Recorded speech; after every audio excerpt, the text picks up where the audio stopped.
This video will explain what main clauses and subordinate clauses are and how to identify them in a sentence. First of all, just to clarify what a clause is. A clause is a building block in a sentence. It is a part of a sentence, and so we put clauses together to make sentences.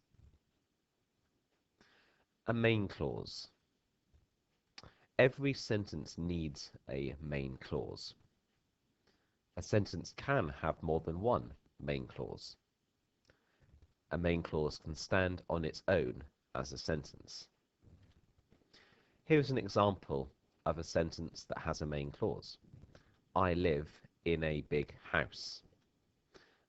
We have one verb in this phrase, and this clause can stand on its own as a complete sentence. Nothing needs to be added for this to make sense, and so this stands on its own as a main clause.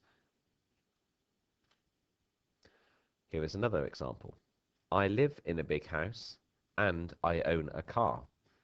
Now, in this instance, we still have the one verb in the phrase I live in a big house that forms a main clause, and that could stand on its own as a full sentence. However, the sentence hasn't finished there, because we also have another phrase with a verb in it that could also stand on its own as a sentence. And so we have two main clauses. Main clause 1, I live in a big house. Main clause 2, I own a car. To join those two clauses, we have used the coordinating conjunction and that has joined two separate main clauses and given us a compound sentence. Subordinate clauses.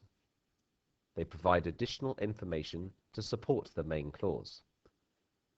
A sentence can have more than one subordinate clause.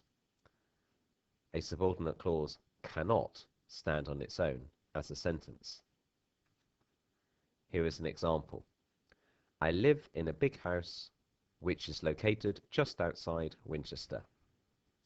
And so we have the main clause, I live in a big house, and we have now added the subordinate clause, which is located just outside Winchester. This phrase provides information on where the big house is, so it expands on the main clause, but it cannot stand on its own as a sentence. A sentence that simply read, which is located just outside Winchester, would not make sense and is therefore not a main clause. This is a subordinate clause that adds additional information to the main clause. Here is another example, a sentence with two subordinate clauses. Although my family is actually quite small, I live in a big house, which is located just outside Winchester. So we have the same subordinate clause as before, which is located just outside Winchester. Can't stand on its own as a sentence, but it provides information as to where this big house is. And now we also have another phrase that provides information to expand on the main clause, to do with the size of the family in comparison to the size of the house. It cannot stand on its own as a sentence. It would not work just have a sentence that said, although my family is actually quite small. That is a subordinate clause that is providing additional information to the main clause that remains, I live in a big house. So, spotting subordinate clauses in sentences that other people have written. Two key questions to ask. Could this part of the sentence stand on its own as a complete sentence? So if I take away all the other words and just read that part of the sentence, does it make sense on its own?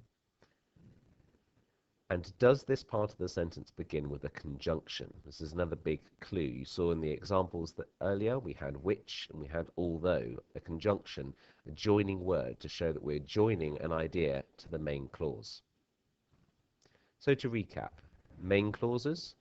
Every sentence needs a main clause. A sentence can have more than one main clause, and a main clause can stand on its own as a sentence. Subordinate clauses. They provide additional information to support the main clause. A sentence can have more than one subordinate clause. A subordinate clause cannot stand on its own as a sentence.